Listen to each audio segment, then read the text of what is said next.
열왕기하 1장 1절로 8절의 말씀을 가지고 힘들고 어려울 때 어떻게 하시겠습니까? 라는 제목으로 하나님의 말씀을 나누고자 합니다. 성경에 나오는 이스라엘 역사를 보면 솔로몬 이후에 이스라엘은 남과 북으로 갈라지게 되면서 남쪽은 유다, 북쪽은 이스라엘이라는 이름을 갖게 됩니다. 흔히 열왕기 상하는 남유다의 왕들과 북이스라엘의 왕들에 대한 역사를 다루고 있는 책이라고 말을 합니다. 그런데 겉으로 보면 왕들이 그 나라를 다스리는 것 같아 보이지만 성경을 깊숙이 들여다보면 그 이면에는 하나님께서 보이지 않는 손으로 이스라엘과 주변 국가들을 다스리고 계심을 볼 수가 있습니다. 게다가 하나님은 하나님의 말씀에 순종하지 않을 때에 그때그때마다 사사들과 선지자들을 보내셨습니다. 특별히 열왕기 상하에는 12명의 선지자가 등장하고 있는데 그 중에서 대표적인 선지자를 꼽으라고 한다면 엘리야와 엘리사를 꼽을 수 있습니다.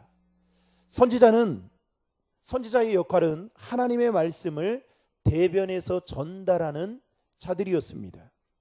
그런데 문제는 선지자들을 통해서 들려주시는 그 하나님의 말씀을 귀담아 듣고 순종했던 선한 왕들도 있었지만 반대로 선지자들의 말을 무시하고 오히려 그 말 때문에 박해하고 심지어 죽이기까지 했던 악한 왕들도 열왕기 상하에 보면 기록되어져 있는 것을 보게 됩니다.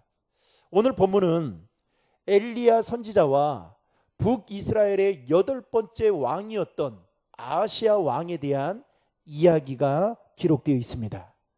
아하시야는 북이스라엘의 8번째 왕이 된 후에 그의 인생에 힘들고 어려운 일기를 그것도 2번이나 만나게 됩니다. 여러분, 오늘 본문 1절의 말씀을 화면을 보고 같이 읽겠습니다.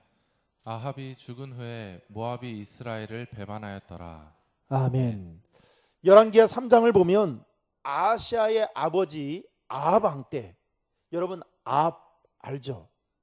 그리고 그의 아내 이세벨, 독한 여자였죠.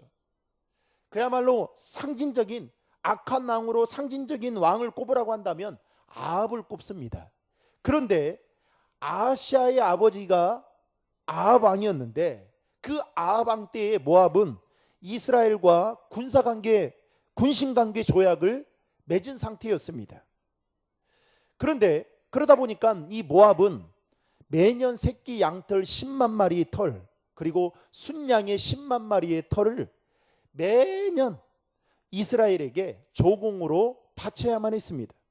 그런데 아합이 죽자 모압 왕이 이때다 싶어서 이스라엘의 반기를 들며 대항했던 것이 아하시야가 위기를 맞은 첫 번째였습니다. 그리고 두 번째 위기는 오늘 본문 2절에 기록되어 있는데요. 여러분 2절의 말씀을 다 함께 읽겠습니다. 아하시야가 사마리아에 있는 그의 다락 난간에서 떨어져 병들매 사자를 보내며 그들에게 이르되 가서 에그론의 신 바알세붑에게 이 병이 낫겠나 물어보라 하니라. 아멘. 첫 번째 위기는 모압이 반기를 들며 이제 나아갔던 것이었고, 두 번째 위기는 금방 읽었던 2절의 말씀처럼 아하시야가 왕궁 다락의 난간에서 떨어져 병들게 되었다라는 것이었습니다. 여러분, 여기서 말하는 이 다락은 오늘날로 말하면 베란다라고 말할 수 있습니다. 당시 다락 난간은 왕궁의 가장 높은 지붕 위에 근처에서 만들어 놓아서 왕의 어떤 휴식 장소나 명상을 할 때 쓰여지는 장소로 사용했다고 합니다. 그런데 아하시야가 다락 난간을 거닐다가 떨어졌는데 성경에는 어떻게 그가 해서 떨어졌는지를 기록되지 않아서 알 수 없지만 그는 어쨌든 다락 난간에서 떨어져 얻은 병으로 인해 다시 회복하지 못하고 결국은 건강상의 위기를 맞아 죽게 되었다라는 것입니다.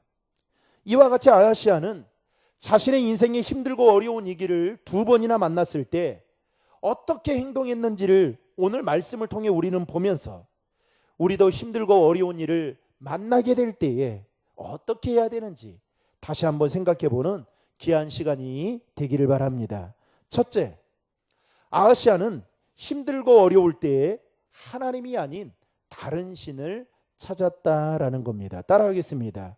힘들고 어려울 때 하나님이 아닌 다른 신을 찾았습니다.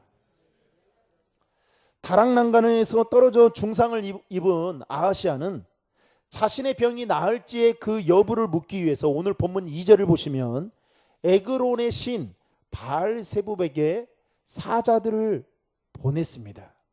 당시 에그론은 블레셋의 지방 도시였습니다. 그런데 이 바알세붑의 주를 뜻하는 바알과 그리고 파리를 뜻하는 세붑이 합쳐진 말로 바알세붑은 한마디로 말하면 예수님만큼 하나님만큼 파리의 형상을 만든 말 그대로 우상이었습니다. 당시 사람들은 바알세붑을 질병과 간염을 가져오는 파리를 내쫓는 능력이 있는 신이다라고 여기고 섬겨왔습니다. 그런데 많은 사람들이 섬기는 이 신에 아하시아도 동참했다라는 것입니다. 여러분, 아하시아의 이름의 뜻이 무엇인지 아십니까? 하나님의 소유, 하나님이 붙드신다라는 뜻을 가지고 있습니다. 이름의 뜻만 봐도 아하시아는 하나님을 몰랐던 사람이 아니었던 것 같습니다. 그런데 그는 자신의 이름에 걸맞지 않게 하나님을 붙잡기보다는 바알세붑이라는 파리의 우상을 그는 붙잡았다라는 것입니다. 그래서 하나님은 엘리야 선지자를 그에게 보내어서 하나님의 말씀을 전하도록 시켰는데 그 내용이 바로 이것입니다. 3절의 말씀 다 함께 읽겠습니다. 여호와의 사자가 디셉 사람 엘리야에게 이르되 너는 일어나 올라가서 사마리아 왕의 사자를 만나 그에게 이르기를 이스라엘에 하나님이 없어서 너희가 에그론의 신 바알세붑에게 물으러 가느냐. 아멘. 하나님은 엘리야 선지자를 통해서 아하시아에게 지금 이스라엘에 하나님이 없어서 바알세붑에게 물으러 갔던 것이냐라고 되묻고 있는 것입니다. 바꿔 말하면 이스라엘에 하나님이 계시는데 왜 너는 하나님을 찾지 않고 이방신을 찾았던 것이냐라며 엘리야 선지자를 통해서 아하시아를 책망하고 있는 것을 보게 됩니다. 이와 비슷한 내용이 열왕기상 22장에도 나오고 있는데요. 아하시아의 부친 아합왕이 아람과의 전쟁을 해야만 하는 절대절명의 위기의 상황을 만나게 됩니다. 그런데 아합이 그때 어떻게 하느냐?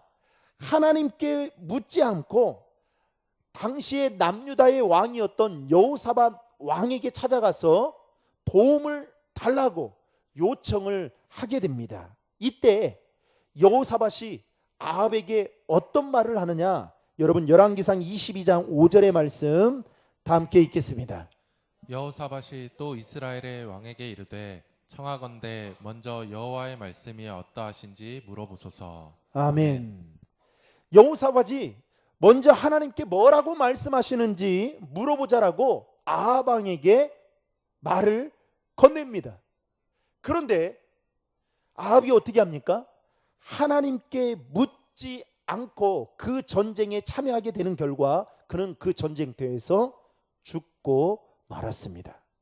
여러분, 오늘 우리가 살고 있는 이 시대는 그 어느 때보다도 힘들고 어려운 그야말로 위기의 때가 아닌가 싶습니다. 엘니뇨 현상과 지구온난화로 인한 기후위기가 이제는 기후재앙이라는 말로 바뀌어가고 있을 정도로 우리는 피부로 느끼면서 참 심각하다 이렇게 생각하고 있습니다. 정치, 경제, 교육 등에 있어서 저도 어제 결혼식이 있어서 여의도에 결혼식을 참여하려고 갔더니 막 검정 옷을 입은 사람들이 그 여의도 주변에 엄청나게 많은 거예요. 그래서 목적지는 바로 여기인데 돌아가라는데요. 도무지 이게 찾을 수가 없어서 좀 곤욕을 치렀는데요. 나중에 알고 보니까 교사들이, 전국에 있는 교사들이 그 집회에 참여해서 하고 있더라고요. 여러분, 정치, 경제, 교육 등에 있어서 위기는 그야말로 아주 오래전 일로 여전히 뚜렷한 대안이 없어 보입니다. 동성애의 문제를 소수자들의 인권 문제로 교묘하게 포장해서 힘없는 어떤 자도, 소수자도 이 세상에서는 차별받아서는 안 된다, 인권이 보장되어야 된다라는 그 논리를 피며 국회법까지 통과시키려고 하고 있는 움직임이 활발하게 일어나고 있습니다. 게다가 젊은 청년들은 여러 가지 이유들로 결혼을 꺼려하고, 결혼을 하더라도 아이를 갖는 것은 별개의 문제로 생각하다 보니 우리나라의 출산율이 0.84명으로 OECD 국가 중에 가장 낮을 정도로 위기의 수준에 머물러 있습니다. 더욱이 올해는 예고 없는 묻지마 칼부림 사건이 연쇄적으로 다발성으로 여기저기에서 나타나고 있는 걸 보면 총체적으로 위기임에 틀림없습니다. 사랑하는 성도 여러분, 위기의 때에 여러분은 어떻게 하시겠습니까? 아시아처럼 세상의 신인 바알세붑을 찾는 것이 아니라 하나님을 찾을 수 있는 저와 여러분이 될 수 있기를 주님의 이름으로 축복합니다. 시편 기자는 시편 9편 10절에 이렇게 말씀하고 있습니다. 다 함께 읽겠습니다. 여호와여, 주의 이름을 아는 자는 주를 의지하오리니 이는 주를 찾는 자들을 버리지 아니하심이니이다. 아멘. 시편 기자는 뭐라고 말합니까? 주의 이름을 아는 자는 주를 의지해야 된다. 그리고 주님을 찾는 자들은 결코 버리지 아니하신다라고 말씀하고 있습니다. 호세아 선지자는 호세아서 6장 1절부터 3절 말씀에 힘써 여호와를 알고 여호와께로 돌아가자라고 외치고 있는 그의 외침의 소리를 우리는 성경을 통해 보게 됩니다. 사랑하는 성도 여러분, 우리의 삶에 힘들고 어려운 문제를 만나는 것도 위기라고 말할 수 있겠지만 더 큰 위기는 무엇인지 아십니까? 신앙인이 힘들고 어려운 문제를 만났을 때에 하나님을 찾지 않는다는 것이 더 큰 위기라고 말할 수 있는 것입니다. 위기의 때에 하나님을 찾고 찾아야 되는데, 하나님 앞에 더 나와야 되는데 나오지 않는다는 거예요. 문제에 대한 인식은 너무나도 잘하고 있는데 그 문제를 해결해 주시는 하나님 앞에 나오지 않는다는 게 문제인 것입니다. 그러므로 사랑하는 성도 여러분, 우리 삶에 힘들고 어려운 문제를 만났을 때 그때가 바로 하나님 앞에 더 가까이 나아가고 하나님을 찾을 수 있는 하나님이 우리에게 주신 기회임을 알고 하나님을 찾는 하나님의 백성들이 되시기를 주님의 이름으로 축원합니다. 두 번째로, 아시아는 힘들고 어려울 때 하나님의 말씀에 귀 기울이지 않았다라는 겁니다. 따라하겠습니다. 하나님의 말씀에 귀 기울이지 않았습니다. 아시아는 다락난간에 떨어져서 건강상의 문제로 힘들고 어려울 때에 그는 우리가 읽었던 2절의 말씀처럼 에그론의 신이었던 바알세붑에게 사자들을 파견합니다. 이에 대해서 하나님은 매우 분노하신 나머지 당신의 선지자였던 엘리야를 그에게 보내어서 아시아가 했던 행동들이 잘못된 행동이고, 그러면서 4절에는 뭐라고 말씀하냐면 너는 올라간 그 침상에서 더 이상 내려오지 못하고 죽게 될 것이다라는 엄청난 그 메시지를 듣게 됩니다. 여러분, 4절의 말씀 다 함께 읽겠습니다. 그러므로 여호와의 말씀이 내가 올라간 침상에서 내려오지 못할지라 내가 반드시 죽으리라 하셨다 하라. 엘리야가 이에 가니라. 아멘. 게다가 아시아가 특사로 보냈던 그 사람들이 엘리야가 했던 그 말을 동일하게 듣고 그 아시아에게 동일한 메시지를 전하게 됩니다. 그렇다면 여러분, 아하시아가 이 말을 들었을 때 어떻게 행동해야 되는 걸까요? 어떻게 행동하는 것이 하나님을 기쁘시게 하는 걸까요? 즉시 회개하고 그의 마음을 돌이켜서 하나님께로 돌아오는 것이 하나님이 기뻐하시는 일이고 하나님의 은혜와 자비의 긍휼을 체험할 수 있는 비결인 것이죠. 아마도 아하시아는 그간의 엘리야 선지자의 명성과 또 그가 한 일들을 익히 보고 들어서 잘 알고 있었을 것입니다. 따라서 엘리야 선지자가 그에게 전한 메시지는 결코 허튼 소리가 아니다 라는 것을 그는 그러면 직감해야 되는 것이죠. 그렇다면 자신의 행동에 대해서 회개해야 되는데, 오늘 본문 9절 말씀에 보면 여러분 9절의 말씀을 다 함께 읽겠습니다. 이에 50부장과 그의 군사 50명을 엘리야에게로 보내매 그가 엘리야에게로 올라가 본즉 산 꼭대기에 앉아 있는지라. 그가 엘리야에게 이르되 하나님의 사람이여 왕의 말씀이 내려오라 하셨나이다. 아멘. 아하시아가 이 말을 듣고 어떻게 행동하느냐? 엘리야 선지자를 체포하기 위해 50명의 군사를, 그것도 여러분 3번씩이나 파견해서 보냈다는 사실입니다. 사실 엘리야도 아하시아 왕에게로 가서 하나님의 말씀을 대언하는 것 자체가 매우 두려웠을 것입니다. 그의 아버지가 어떠한 사람이고, 그리고 그 아버지의 모습을 닮았던 아하시아가 어떤 사람인지 엘리야 선지자도 대충은 알고 있었을 거예요. 그러면 그도 말하기를 꺼려했을 거단 말이죠.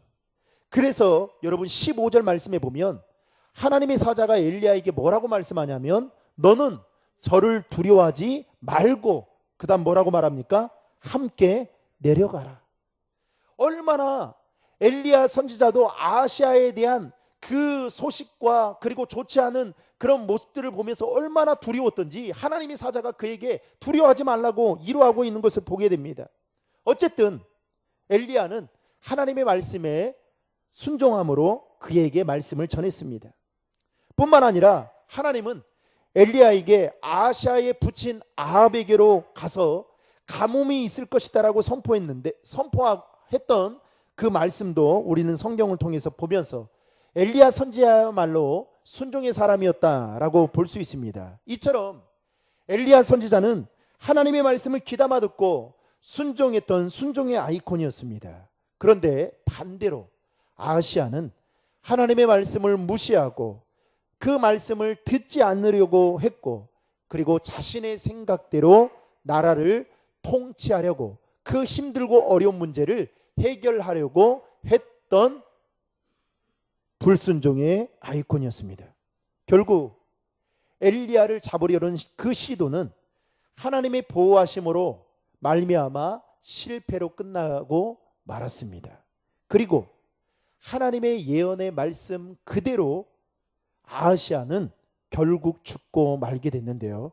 여러분 17절의 말씀이 이를 증명하고 있습니다. 17절 말씀이 있겠습니다. 왕이 엘리야가 전한 여호와의 말씀대로 죽고 그가 아들이 없으므로 여호람이 그를 대신하여 왕이 되니 유다 왕 여호사밧의 아들 여호람의 둘째 해였더라. 아멘. 여러분 잘 눈여겨보셔야 될 것은, 아하시아가 다락난간에서 떨어져서 병을 얻게 되어서 죽었다라고 볼 수 있지만, 오늘 금방 읽었던 17절 말씀에 보면 뭐라고 말합니까? 왕이 엘리야가 전한 여호와의 말씀대로 그 다음 뭐 했다고요? 죽었다는 거예요. 그러니까 아하시아는 하나님의 말씀 따라 죽은 사람이에요. 이거를 기억해야 돼요. 사랑하는 성도 여러분, 그렇다면 우리가 왜 하나님의 말씀을 귀 기울여 들어야 하는 걸까요? 귀 기울여 하나님의 말씀을 잘 들어야 그 말씀대로 살 수가 있고, 또 그 말씀대로 살아야 하나님을 기쁘시게 하고 영화롭게 할 수 있기 때문입니다. 더 중요한 것은 우리가 하나님의 말씀을 들어야 우리의 믿음이 자라기 때문인 것이죠. 사랑하는 성도 여러분, 한 가지 사실은 하나님은 시시때때로 우리에게 여러 가지 경로를 통해서 말씀하시는 분이시다라는 겁니다. 하나님은 침묵하시는 분이 아니라 우리에게 말씀하시는 분이다. 그 중에서도 하나님은 우리 인생 가운데 힘들고 어려울 때에 말씀하실 경우들이 많다라는 거예요. 때로는 찾아오시기도 하십니다. 그때 우리는 영적으로 민감해서 하나님의 그 말씀에 귀 기울여 들어야만 하는 것입니다. 그래서 여러분, 신앙의 선배가 얼마나 중요한지 여러분 아십니까? 힘들고 어려울 때에 기도를 부탁하며 그 기도를 부탁할 때에 신앙의 선배가 나에게 들려주는 그 말이 때로는 하나님의 마음을 대변하는 말들이 될 수가 있어요. 그래서 여러분, 영적인 교제가 얼마나 중요한지 모릅니다. 사랑하는 성도 여러분, 힘들고 어려울 때에 하나님은 그 힘들고 어려운 문제를 해결할 수 있도록 우리에게 말씀하시는 분이십니다. 바로 그때 그 말씀에 귀를 기울여 듣고 세상이 아닌 하나님을 찾을 때에 저와 여러분의 인생의 힘들고 어려운 문제들이 하나하나씩 풀리게 될 줄로 믿으시기 바랍니다. 그래서 하나님을 찾아야 되는 거예요. 여러분, 우리 막내가 이 좀 엄마 닮아가지고 손재주가 좀 있는 것 같아요. 그런데 저는 만졌다 하면 파괴의 손이거든요. 그래서 저는 만지기 전에 사진을 찍어요.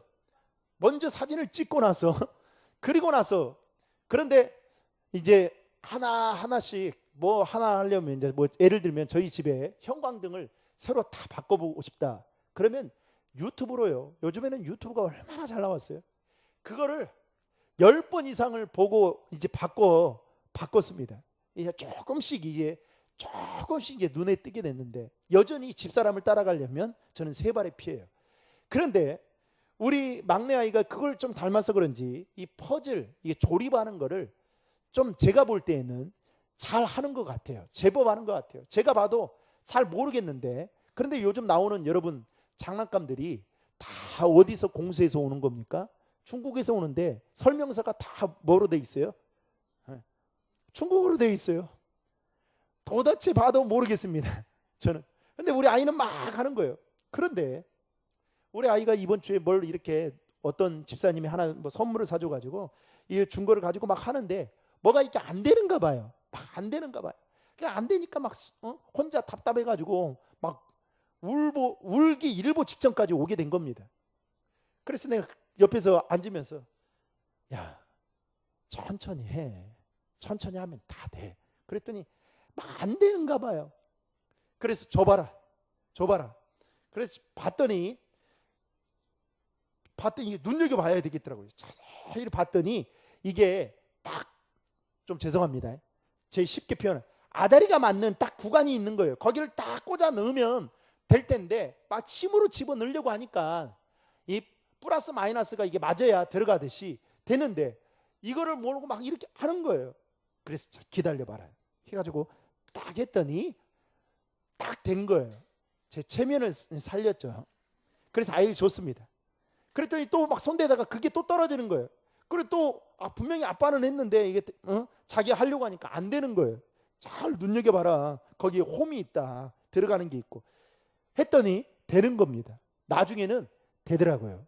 여러분, 자녀는 힘들고 어려운 문제 있으면 부모에게 말하면 어떻게 해요?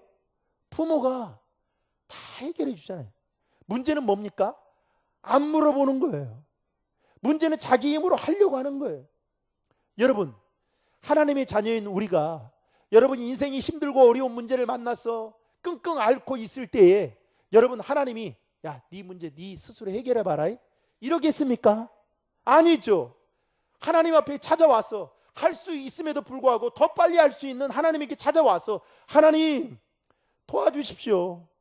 하나님이 아니면 호흡할 수가 없습니다. 그러면 여러분, 하나님이 어떻게 하겠습니까? 오늘 우리 장로님이 기도하는데 첫 기도의 첫 마디가 뭔지 아세요? 만군의 하나님이다 하잖아요. 그 만군의 하나님께서, 여러분 그 말 속에는 엄청난 의미가 담겨져 있는 거 아니겠습니까?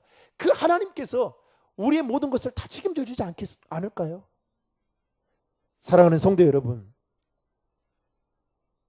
우리가 인생을 살아가면서 아마도 요람에 들어가는 그 날까지 우리 인생 가운데 수도 없이 많은 문제들을 만나게 되고 그 문제 때문에 끙끙 앓고 살아갈 때가 많을 겁니다. 제가 이제 어제 우리 제 아는 청년들이 저희 집에 이제 와서 결혼해서 와서 교제를 하면서 요즘 이제 사회 현상 일어나는 일들에 대해서 좀 물어보았어요. 어떻게 바라보느냐 그랬더니 그런 말을 해요. 요즘에는 힘쓰고 애써도 이 사회 구조적이나 이 세상 경제나 여러 가지로 어렵잖아요. 집값은 올라가죠. 그러니까 안 된다는 거예요. 그것 때문에 비관해서 살아가는 사람들이 너무 많다는 거예요. 여러분, 그 말 속에는 뭐가 있을까요? 하나님을 찾아야 된다라는 거죠. 사랑하는 성도 여러분, 말하지 않아도 지금 우리가 살고 있는 이 시대는 정말 위기의 시대인 것만은 사실입니다. 교회는 교회적으로, 또 성도들의 신앙은 성도들의 신앙대로, 가정은 가정대로, 자녀들은 자녀대로, 직장은 직장대로 다 위기입니다. 그때 여러분 어떻게 하시겠습니까? 저는 오늘 아모스서 5장 4절의 말씀을 결론의 말씀으로 여러분들에게 이 해답을 제시하고자 합니다. 아모스서 5장 4절의 말씀 다 함께 읽겠습니다. 여호와께서 이스라엘 족속에게 이르시기를 너희는 나를 찾으라 그리하면 살리라. 아멘. 너희는 나를 찾으라 그리하면 살리라. 이 말씀 기억하시고 한 주간도 주님만을 찾고 주님 앞에 더 가까이 나아가는 우리 사랑하는 신도림 중앙의 모든 성도님들 될 수 있기를 예수님의 이름으로 축원합니다.